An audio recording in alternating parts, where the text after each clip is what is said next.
How to disable medical ID from iPhone lock screen. To get started, first of all go ahead and open up the Health application on your phone.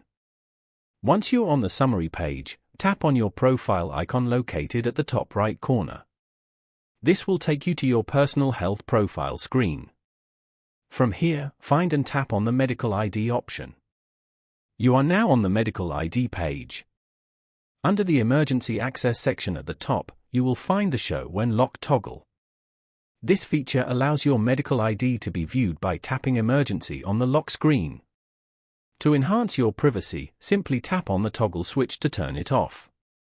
This will prevent your personal health information from being accessible when your device is locked.